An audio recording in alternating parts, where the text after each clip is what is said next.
Almost every aircraft that flies today carries some form of electronic system.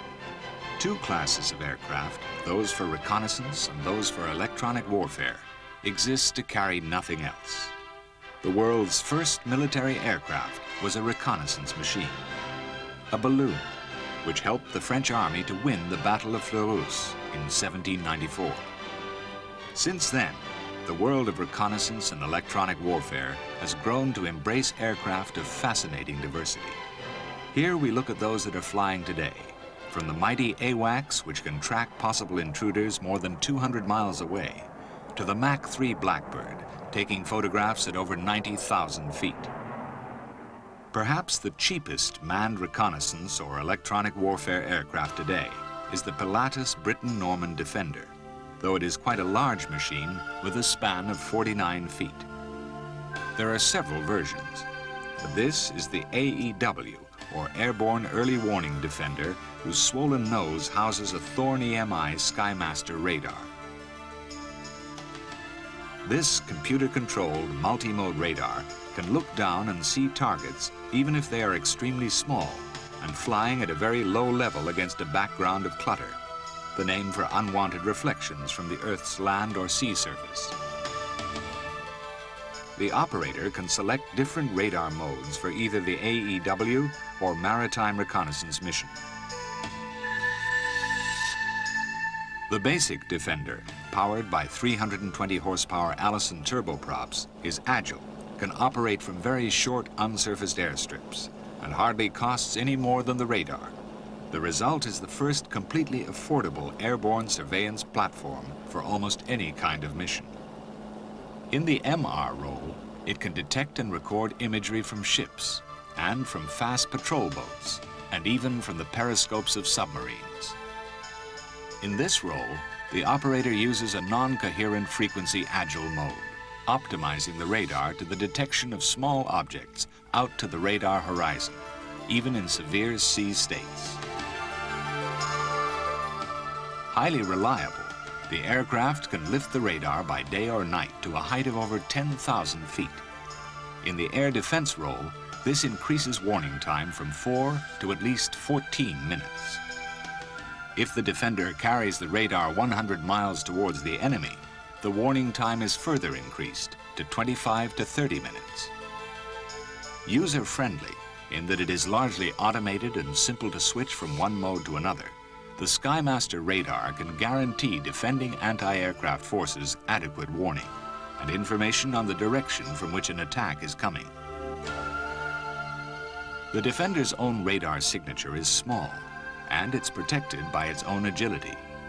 It could also carry lightweight decoys and other defense systems. It has been estimated that putting a surveillance radar in a Defender multiplies its value to that of 10 similar radars on the ground. The 14-inch display presents information in full color. Raster graphics resembling color television can be used for some information, while cursive or stroke-written characters can be used for letters and numbers. The operator can use a rolling ball to put a small cursor box over any target and, for example, lock the radar onto that target and secure its identity. A second console is provided to increase operational flexibility and target handling capacity. Via a plasma panel, the radar can be used for navigation, IFF, identification friend or foe, or for the integration of ESM, electronic support measures, or an air-to-air or air-to-ground data link, all at the touch of a key. Operating horizon for Skymaster is about 130 miles.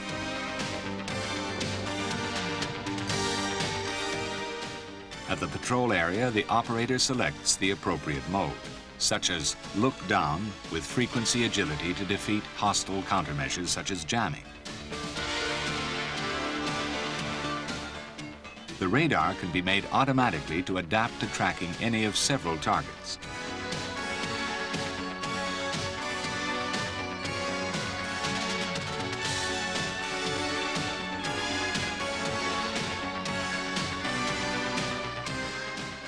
And the data link or other communication systems can be used to control a direct response to a hostile threat. The computer stores files for all hostile and friendly aircraft. The operator can vector friendly attack aircraft over the best route to a target located perhaps minutes earlier. Alternatively, he can use the displays to track incoming hostile aircraft and vector defending fighters over the optimum path to effect an interception. At all times, a full range of facilities remains available in the surface targeting role. A much more powerful and more costly aircraft which flies the same mission is the Grumman E-2C Hawkeye. Originally built for the U.S. Navy as the standard AEW aircraft for carrier air wings, the Hawkeye today also operates from land airfields with the Coast Guard and Customs Service, and with Israel, Egypt, Japan, and Singapore. It is powered by two Allison turboprops of up to 5,250 horsepower each, and has a maximum takeoff weight of 51,933 pounds. Despite its great complexity and the mass of delicate avionics carried inside it, the Hawkeye has to be built almost like a battleship. On every carrier takeoff, it has to withstand the brutal power of the steam catapults, which could hurl it off the bows at flying speed, even if the parking brake were left on.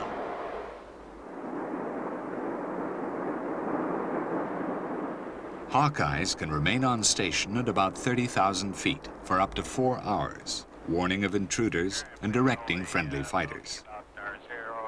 308, 142 at this time. Oh, Roger, I've got him.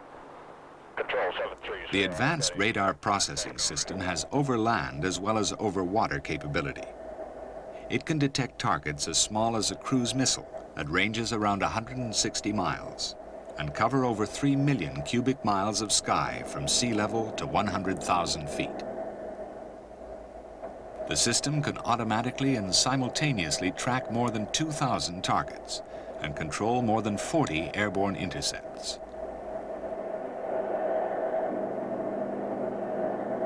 The Lytton passive detection system emits nothing, but listens through antennas facing all around the aircraft, especially on the sides of the tail fins. I believe I hold a bogey about 308, 142 at this time. Oh, Roger, I've got him.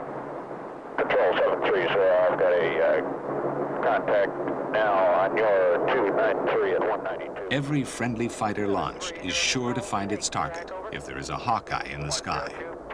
Here, a Hawkeye, the eyes of the fleet, directs an F-4 Phantom. Bogey 195 at 6. 102 has a contact 190 at 7 miles. Over. That is your bogey. Roger, Judy. 102, starboard hard. 240. Fox 1, 730. Roger. Gary 102 has a Fox 1 this time. 730, air control, Roger. Fox 2, 102, Fox 2. Without Hawkeye, the fighter has a vastly harder task and may well return without achieving an interception. At the end of a tough period on station, the Hawkeye is relieved by another and returns to the carrier.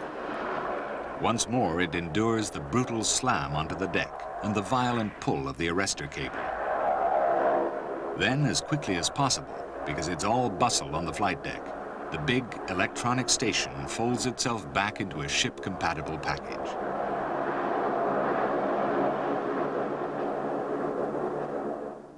Now the scene changes to the 2-mile runways of the U.S. Air Force.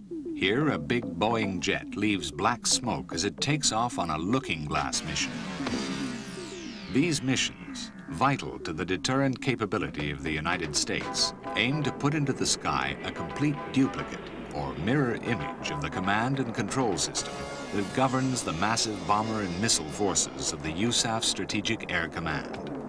The reason is that were an enemy to strike first, SAC's retaliatory command network might be destroyed. Therefore, since 1961, there has always been a looking glass aircraft on station, high over the United States. On board is a general officer and a team of command and control specialists. All looking glass aircraft have been designated as various subtypes of EC-135. All have high-frequency probe antennas projecting ahead on each wingtip, and many other antennas to serve the special communications equipment. While the EC-135 was derived from the KC-135 tanker, these equally special aircraft use the slightly bigger airframe of the Boeing 707 transport. Like the EC-135, they exist purely to carry electronics into the sky, but their mission is entirely different. The Boeing E-3's name Sentry describes its mission, and this is spelt out in the designation AWACS, from Airborne Warning and Control System. Again, like the EC-135, the avionics on board cost more than the aircraft itself. The main sensor is the powerful Westinghouse APY-2 radar, whose antenna is a giant beam carried on pylon struts above the fuselage. On the back of this antenna, which is scanned up and down electronically, are antennas for the identification friend or foe and data links. And the whole assembly, 30 feet across, is then streamlined by adding black fairings at front and rear. The result is called a rotodome, and in use, it rotates 6 times a minute so that the beam sweeps to all points of the compass. On a typical mission, the E-3 climbs to 29,000 feet, takes up station 1,000 miles from its base, and then flies a repeated pattern, often like a typical holding pattern or racetrack, for 6 hours. On board are a flight crew of 4, plus 13 to 17 AWACS operators and technicians. In one arrangement, the operators sit at 14 situation display consoles and 2 auxiliary displays. The SDCs provide the colorful human interface with the mighty radar, which can see virtually everything out to a distance of 240 miles.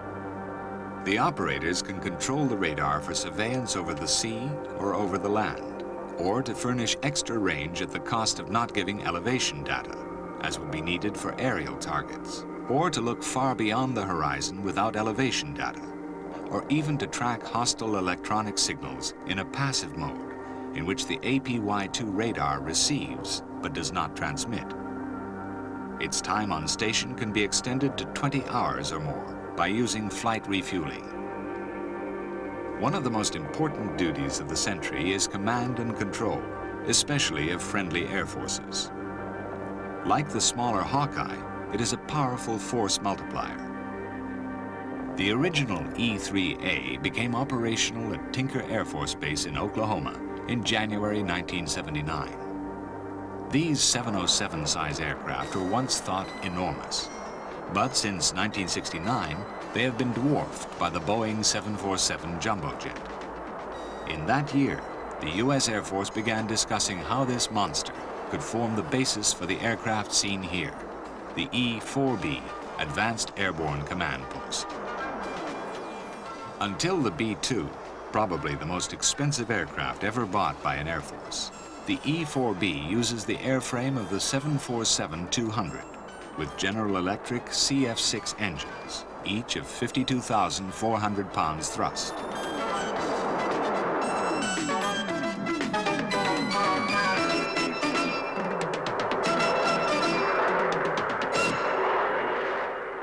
Statistics about the E-4B are startling. On board are 13 separate communication systems. They need 46 antennas, ranging from a super high-frequency satellite dish in a doghouse fairing on top to a very low-frequency trailing wire antenna which can stretch 5 miles below the aircraft. To run these systems needs 1,200 kilowatts of electrical power, or about the same power as the engines of a World War II medium bomber.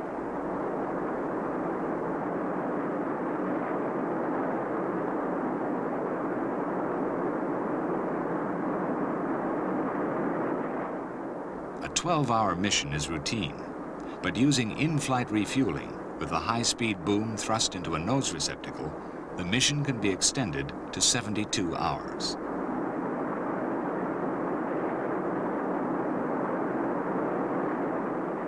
Therefore, the crew need all the facilities of a luxury hotel.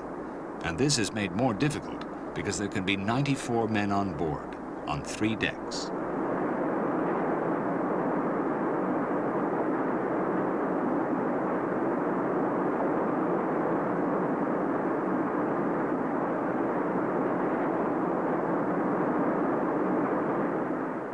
In contrast, luxury for the crew of the Navy EA-6B Prowler means being strapped into an ejection seat fastened to an aircraft that is flung off the deck by a catapult and brutally slammed back on at the end of each mission. But the builder, Grumman, is known as the Iron Works from the sheer strength of its aircraft. The EA-6B was derived from the A-6 Intruder 2-seat attack bomber, and it inherits the same high-lift, long-span wings, which bear the takeoff weight of up to 65,000 pounds, much heavier even than the bigger Hawkeye. Despite this, the Prowler can be barrel-rolled like a fighter, and because of its job, it is a popular aircraft on board. The EA-6B carries no weapons, but is packed with avionics. The system on board is the Eaton Corporation ALQ-99F tactical jamming system. This is linked to a battery of antennas in a large cap fairing on top of the fin, which can detect almost every kind of enemy electronic emission. These incoming signals are classified and compared with signals stored in the computerized threat libraries on board, so that almost immediately the crew know what the emitter is and where it is. If the threat is serious, such as that posed by a surface-to-air missile guidance radar, then action will be taken immediately. In any case, the signals are displayed and recorded. All this needs a crew of 4, the pilot and 3 electronics countermeasures officers. If any signal has to be jammed, the task is assigned to one of the active ECM pods.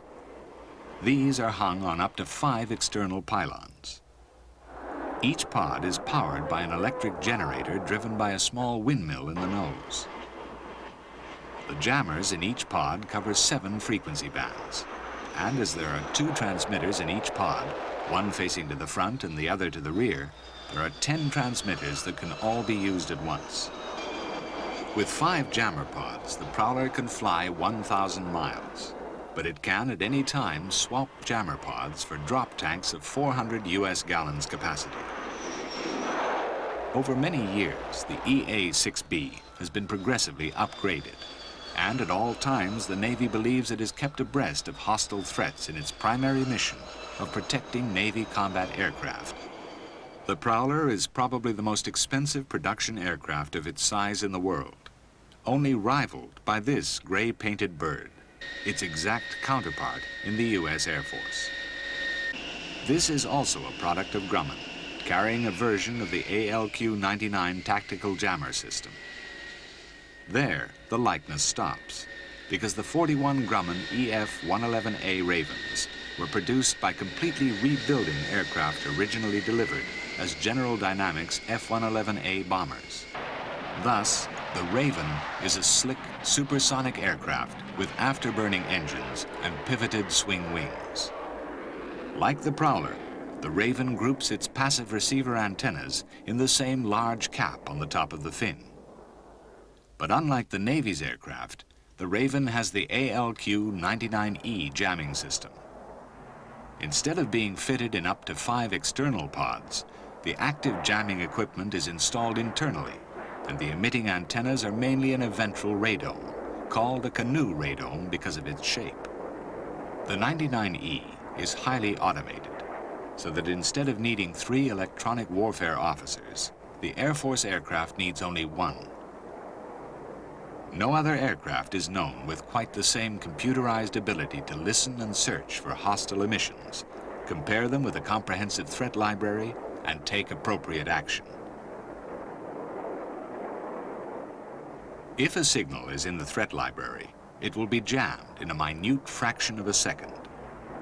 If not, it will be analyzed and recorded and jammed if considered hostile. At all times, the system continues to search for fresh emissions.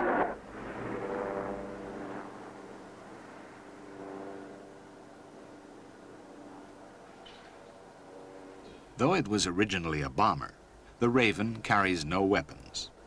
Despite this, it can go to war, as in the El Dorado Canyon mission against specific targets in Libya in April 1986. Ravens accompanied attack F-111s from England to jam the hostile radars, a task that appears to have been performed with complete success.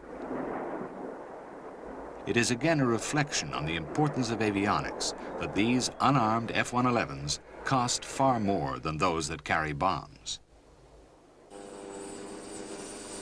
Again, we have a complete contrast, and yet again the aircraft was built by Grumman.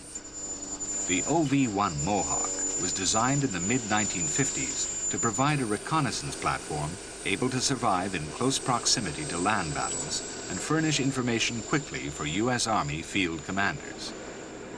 Powered by two T-53 turboprops of 1,100 horsepower each, it has about the same speed and agility as a wartime Spitfire, but it seats a crew of two side by side in the bulging, bug-eyed nose. A crucial requirement was that the Mohawk should be able to operate from short and rough frontline airstrips. 380 were built, and many played important roles in Vietnam, some carrying attack weapons. Today, Grumman has rebuilt and upgraded survivors so that the Army can maintain a force of 100 OV-1Ds and 26 RV-1Ds. The RVs are configured for ELINT, or Electronic Intelligence Missions, gathering information on enemy signals of all kinds. The OV-1Ds carry a large pod under the right side of the fuselage. This can be an IRLS, an infrared line scanner, or it could be an SLAR, a sideways-looking airborne radar. Both types of sensor can transmit back to base a clear, real-time picture of enemy territory, even through fog or at night. Some reconnaissance aircraft are specially modified versions of fighters. Nobody needs telling that this powerful machine is an F-4 Phantom II, but it may not be immediately obvious that it is a completely unarmed tactical reconnaissance platform. That was the start of a mission by the 10th TAC Recon Squadron based at Alconbury in England. The U.S. Air Force bought 505 of these RF-4Cs, and the Marines 46 very similar RF-4Bs. They transformed the world's ideas about what such aircraft should be like.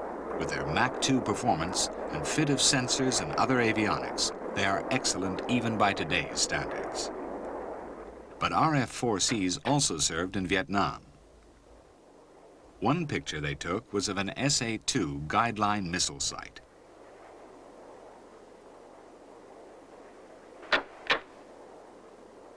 Another was of the Hanoi Thermal Power Plant before and after being bombed. Here, the destruction of the Don Phuong Thanh Bridge is confirmed. Also the demise of the Long Dai Railroad Bridge.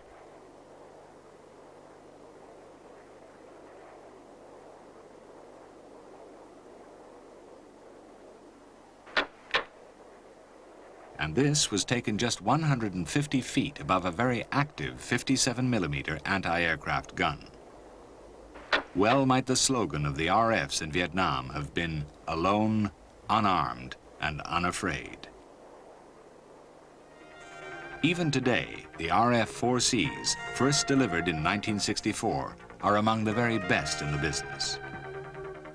The kit includes cameras, an infrared line scanner, a sideways-looking radar, an HF radio with intercontinental range, and batteries of chaff or flare cartridges for protection against enemy missiles.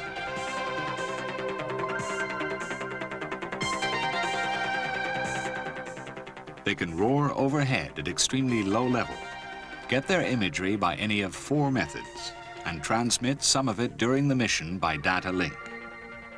Camera film is processed in flight and can be ejected in a capsule just where it is wanted, before the aircraft lands. This neat aircraft is also a version of a twin-engine supersonic fighter, but a much smaller one. It is the Northrop RF-5E Tiger Eye, most of which is identical to the F-5E Tiger II fighter. In the tip of the nose is a big forward oblique camera. This is imagery of a dam during a run at 200 feet at 600 knots.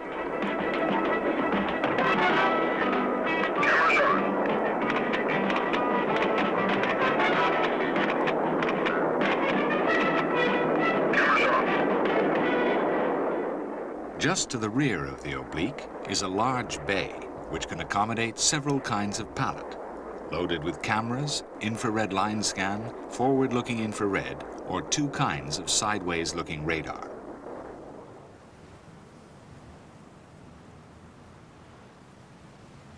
This strange device is surely the world's smallest reconnaissance aircraft. Its tiny piston engine is started by an ordinary power drill.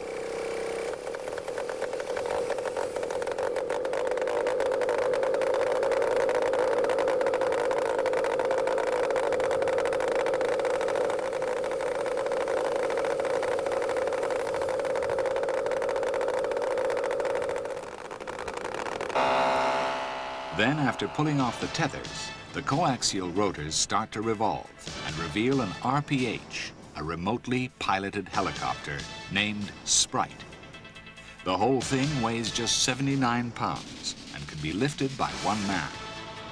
It can be flown in winds up to 30 knots, and the operator does not have to fly it with the skill of a pilot, but merely commands it to make particular maneuvers.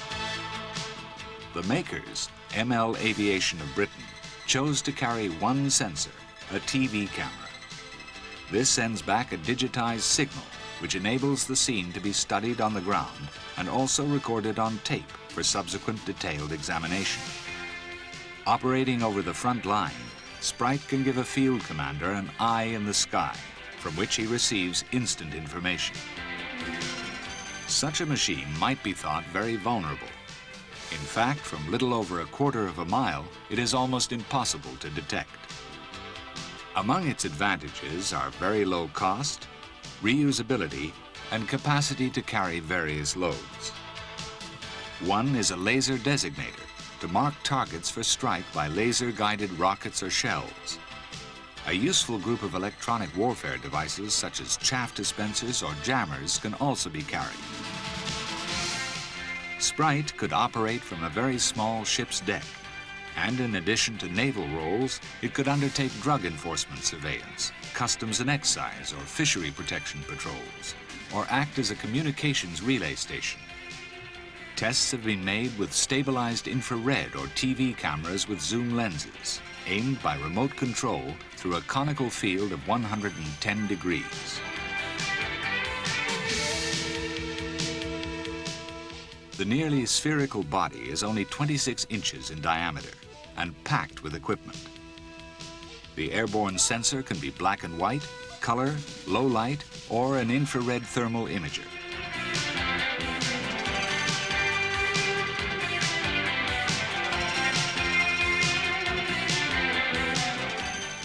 A precision laser altimeter can hold height above ground at any desired level, such as 200 feet, as here.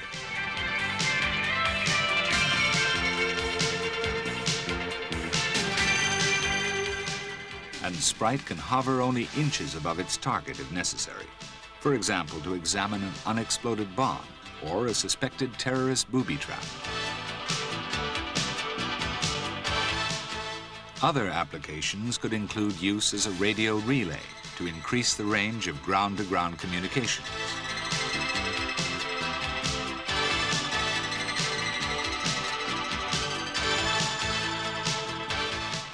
Once the engines stop, it takes only a few minutes to refuel Sprite or reload it onto its command vehicle.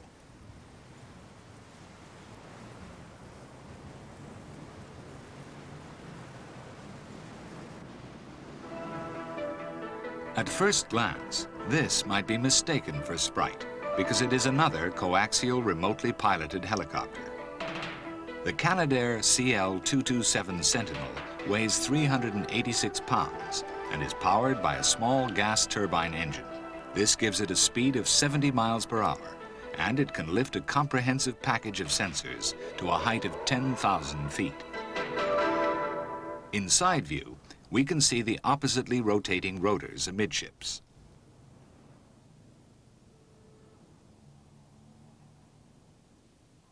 The engine is in the domed compartment on top, together with a fuel tank, giving an endurance of about 3 hours.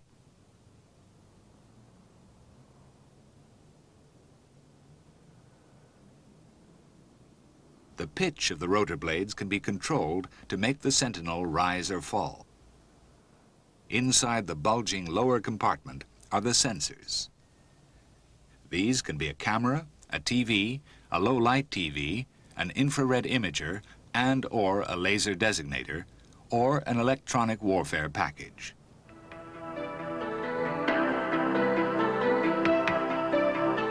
Canadair did extensive tethered testing to establish the best method of control and target surveillance.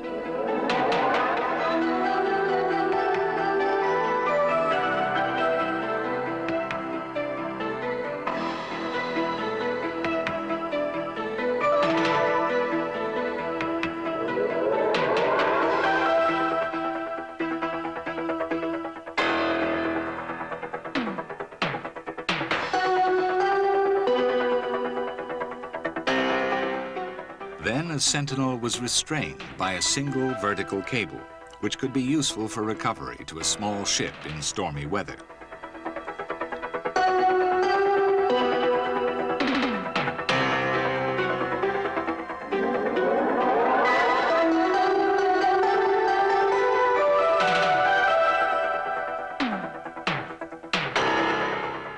Here we see a free takeoff from a field.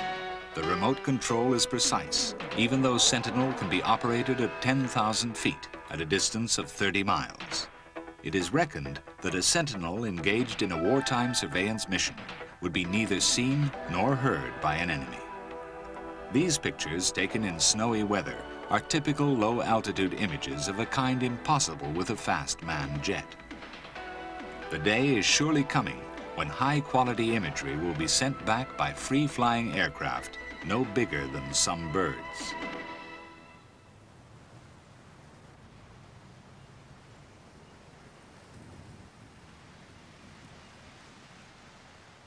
Canadair also make a totally different reconnaissance machine with jet engines and wings.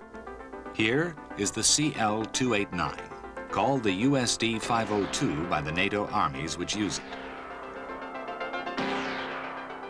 The whole system was developed by Canadair in partnership with Dornier of Federal Germany. SAT of France later joined to furnish an infrared sensor, as well as this radar, which was used to track the speeding vehicle during development flying. Like all battlefield systems, the 502 has to be fully mobile.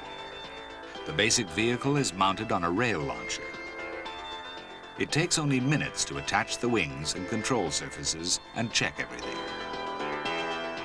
On an operational mission, no radar is used, and the USD-502 flies a computer-controlled trajectory according to an accurately worked-out flight plan.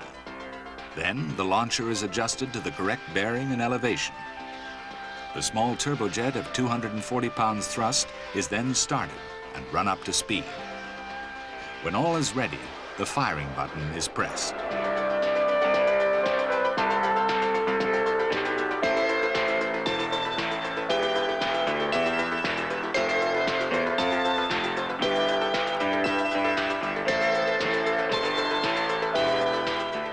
The rocket blasts the vehicle off the ramp and at burnout drops away to the rear.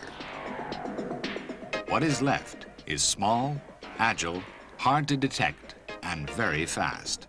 Cruising speed is around 500 miles per hour.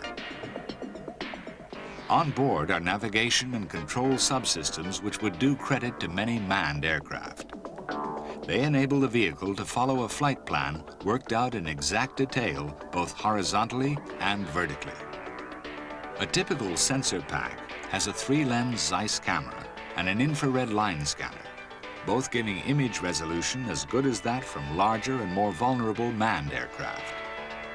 Real-time pictures are sent back by secure digital link, so that the ground commander can study the enemy's activity without delay. The computer not only handles navigation, but can also manage the sensors. To reduce vulnerability, this tiny jet aircraft can even hug the ground in a quasi-terrain following mode. On return, it detects and homes on a beacon near the launch site. A signal deploys a two-stage parachute. The CL-289 descends inverted and lands on two large airbags which cushion the impact. It is quickly recovered and driven away to be refurbished for another mission.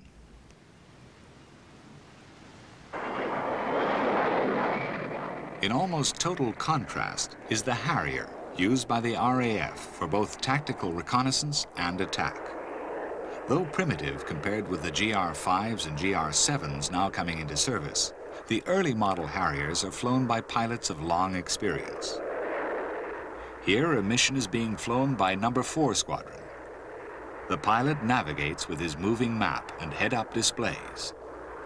Instead of weapons, his aircraft carries a belly pod containing 5 cameras. The pilot flies to the target manually, studying the familiar terrain and switching on the pod when necessary to record enemy activity.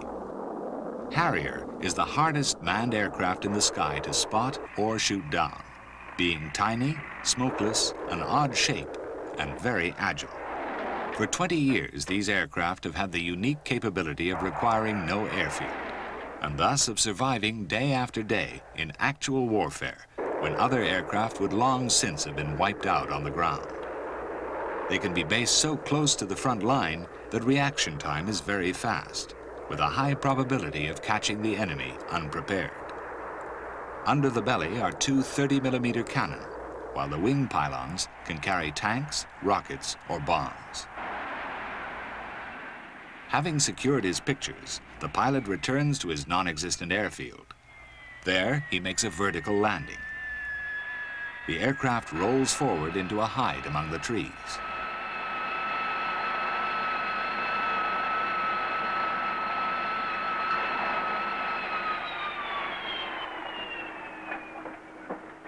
Almost before the Harrier has come to rest, ground crew unload the magazines from the cameras. Within very few minutes, the pilot is being debriefed. This is my main target. You can just see my main target, but it looks as though the main armor has moved to this area here. Your target is an infantry combat. 2 fresh pilots are tasked with an attack mission on the armored concentration he had discovered. That is about 12.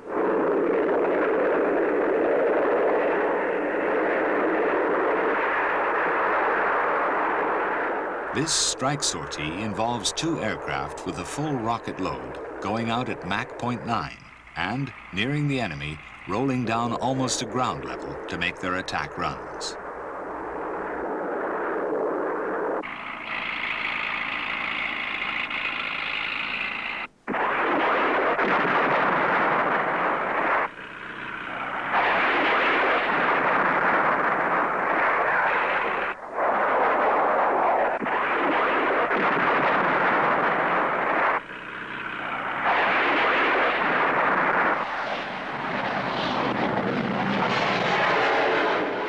Another big contrast is the U.S. Air Force F-15E. This is the 2-seat attack version of the Eagle. It is festooned with advanced equipment, most notable being the twin lantern pods. The name comes from low-altitude navigation and targeting infrared for night. Lantern has a navigation pod and a targeting pod, both attached under the fuselage. In combination with the radar and GEC head-up display unit, they enable the F-15E to navigate at a height of 200 feet by night or even in bad weather. The targeting pod gives a clear infrared picture of each target, for example, assisting the lock-on of a Maverick missile.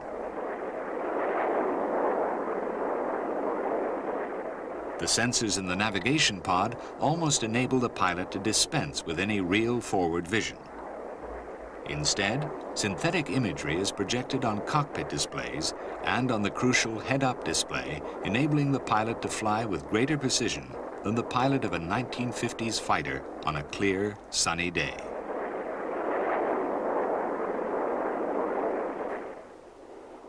Lantern is also carried by the F-16.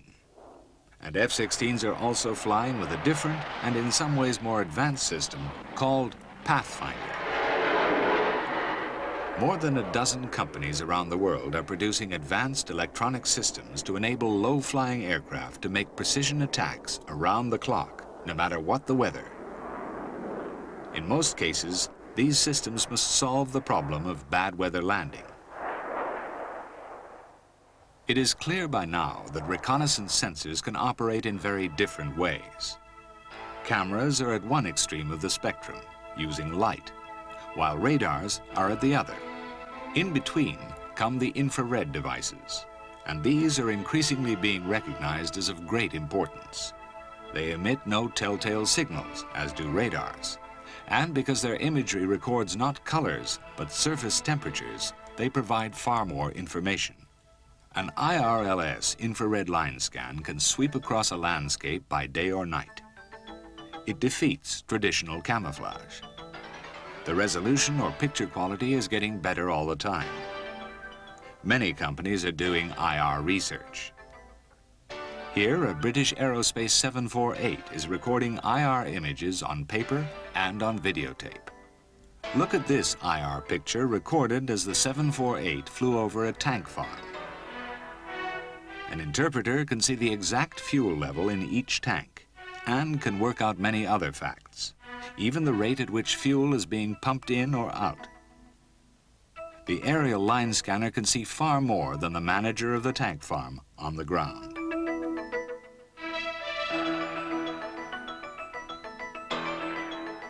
Here we fly over a large tanker just offshore. We can stop the recorded image and enlarge any part of it. Here is a fast run over an airfield by night and at a height of 600 feet. The amount of information that can be seen is amazing.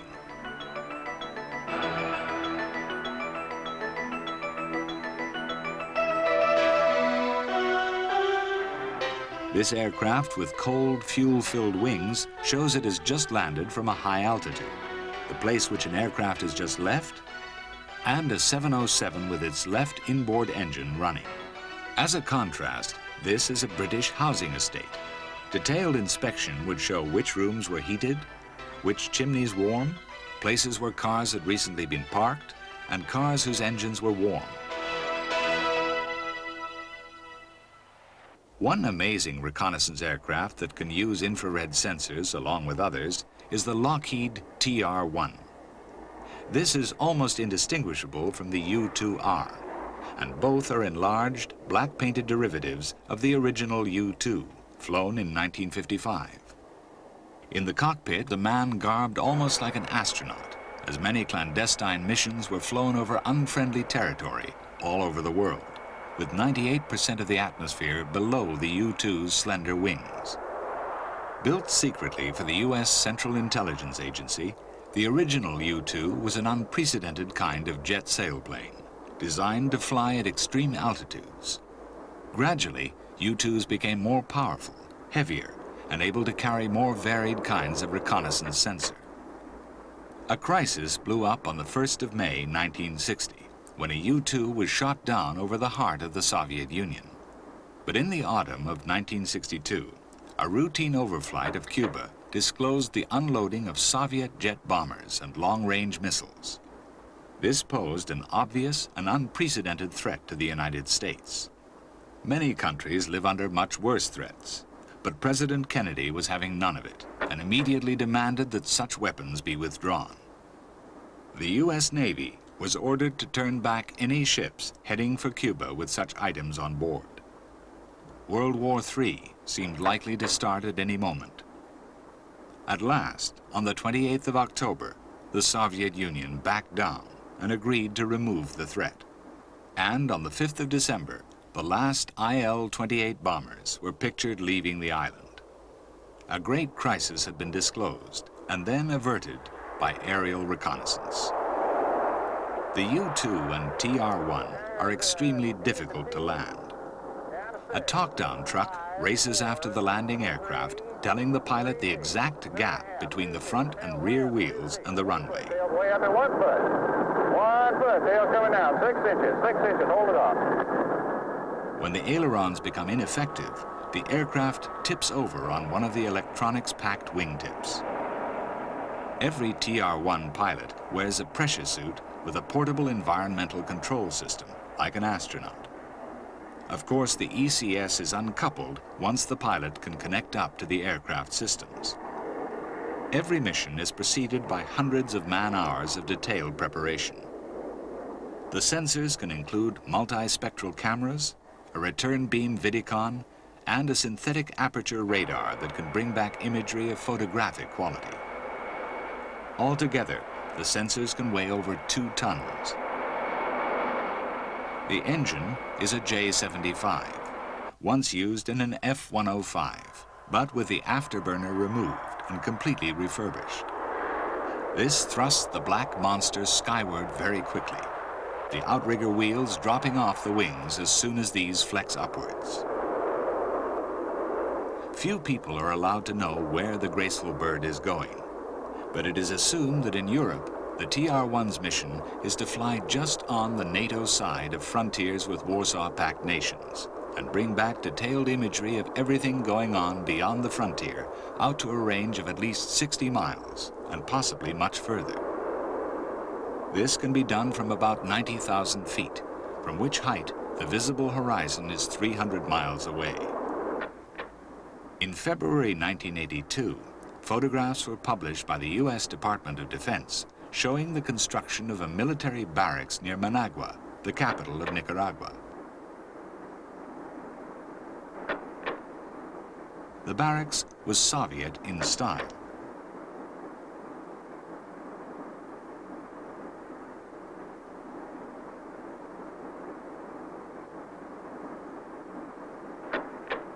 Soon, a giant airfield was observed, with runway extensions in progress, though there was no evidence to link this with military aviation.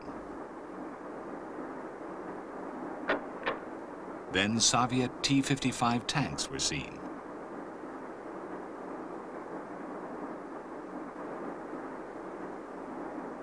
Even today, Nicaragua's frontier is routinely crossed by U.S. reconnaissance aircraft. These could be U-2Rs or even the amazing SR-71A Blackbird. Like the U-2 and TR-1 before it, the SR-71 was designed in the world's most secret aircraft facility. Called the Skunk Works, it is part of Lockheed's complex of buildings at Burbank, Los Angeles. It has for nearly 40 years specialized in designing and building the most far-out and challenging aircraft for the U.S. government, and doing it in total secrecy. The Blackbirds resulted from the realization in the late 1950s that mere altitude no longer gave immunity from interception. Enormous speed was also needed, and Mach 3 was the target. A Mach 3, or 2,000 mile-per-hour aircraft, cannot be made of aluminum. New titanium alloys were needed, and fantastic efforts were required to fashion these very difficult metals into almost the whole airframe. Into this fantastic aircraft step a pilot and reconnaissance systems officer. Suited like astronauts, they must be able to escape at heights exceeding 100,000 feet.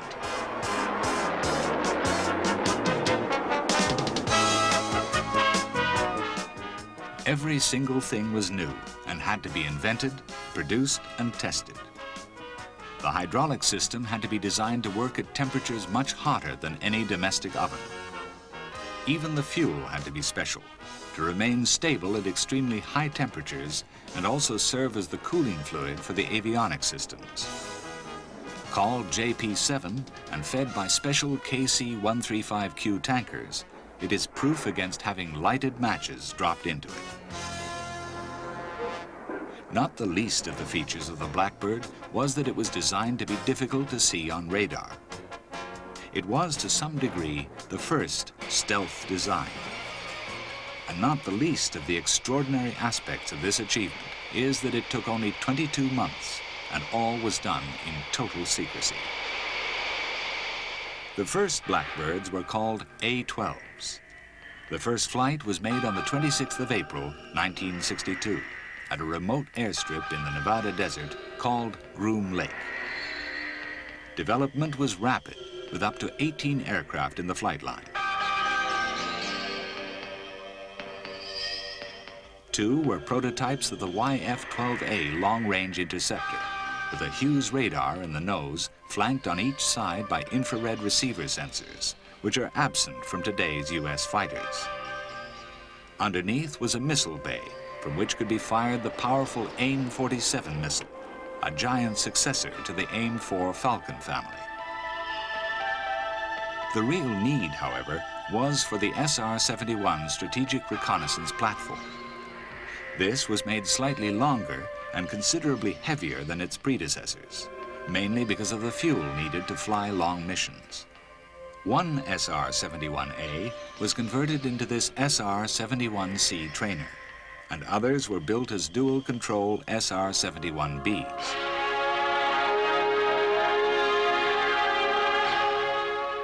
All Blackbirds are powered by the unique Pratt & Whitney J58 turbo ramjet engine. At Mach 3, most of the thrust comes from the giant spike in the inlet.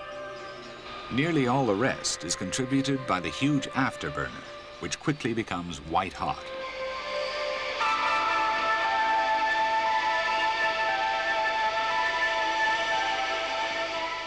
Training missions have to teach the pupil, who probably has thousands of hours of combat flying, how to manage such frightening situations as engine inlet unstarts when the aircraft tries to swap ends at Mach 3. This SR-71B may be going to simulate such an event as it taxis past the single-plane hangars called barns at the 9th Strategic Recon Wing at Beale Air Force Base in California. Each mission costs hundreds of thousands of dollars.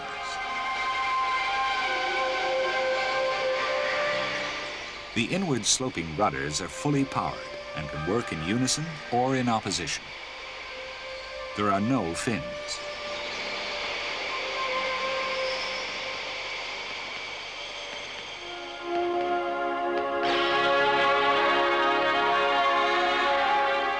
Blackbirds are flown with respect and not aerobated like a fighter.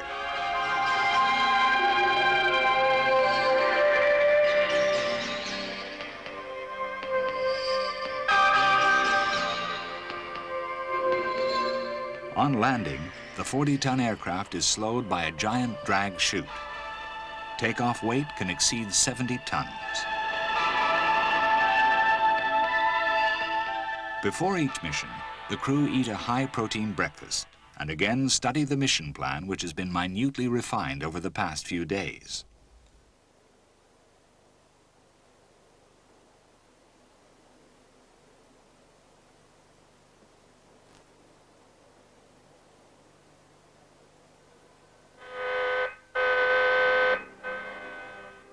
At last, the pilot and RSO walk out slowly to their aircraft, which is being fussed over by mission specialists, concerned with the several tons of highly classified equipment on board.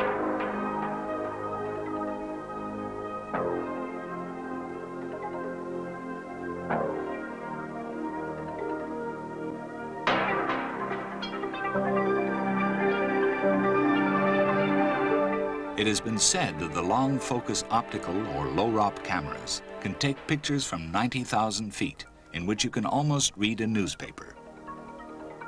There are return beam Vidicons and sideways-looking radars.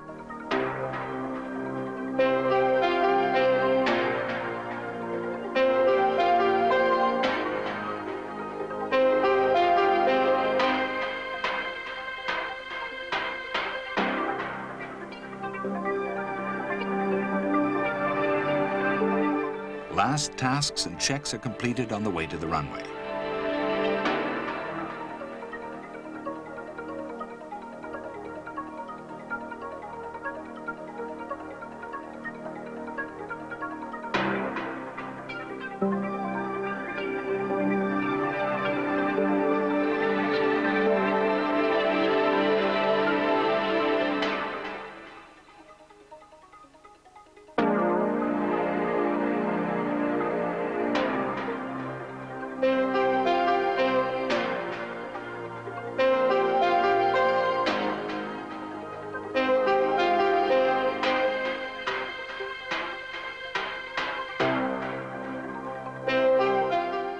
power is unleashed and 172,000 pounds of black aircraft hurtles down the runway and up to the edge of space.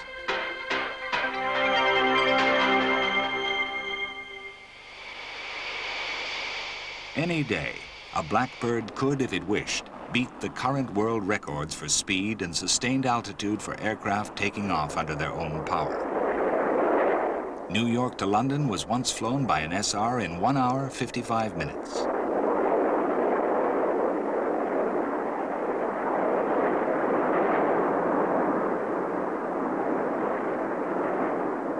Today, Blackbirds are 25 years old, but because of progressive updating, they can do their job better than when they were new. In particular, their sensors and protective systems are ceaselessly being upgraded.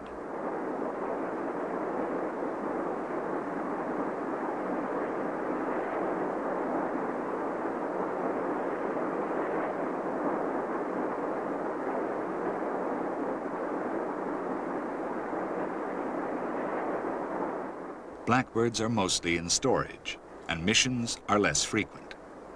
But in April 1986, it was essential to photograph the targets in Libya struck during the El Dorado Canyon operation. An SR flew right over Tripoli and Benghazi in broad daylight, while the Libyan Air Force fighters and SAM forces were on full alert. It came back with the necessary pictures. This was an unusual mission, because today's frontiers are much more respected, and the U.S. has no wish to provoke any crisis.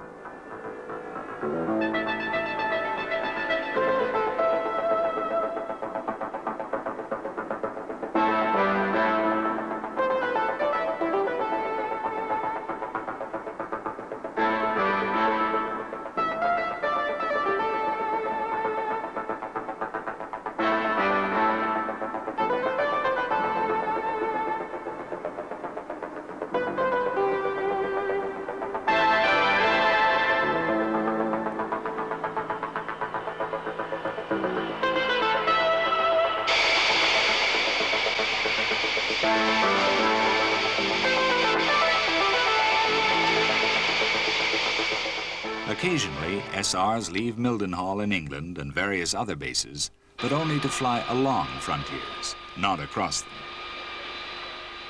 Of course, throughout its life, the Blackbird has been extra special. Whenever it appears in public, its huge size, jagged appearance, color, noise, writhing white vortices, and afterburner flames, and its reputation have made it a showstopper. Its most recent appearance was at the 1989 Paris Air Show. As the only in-service USAF aircraft present, the SR-71A attracted plenty of attention, especially from the large Soviet contingent. Pilot Major Jim Greenwood and RSO Captain Steve Grzebiniak spent upwards of an hour talking with the Russians in the friendliest atmosphere. They were, said Greenwood, very diplomatic in not asking any awkward questions. Sadly, the rumors have spread that these great aircraft will finally be withdrawn in October 1989.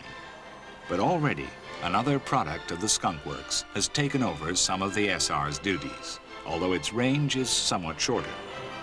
Truly, the reconnaissance mission has come a long way since that observation balloon of 1794.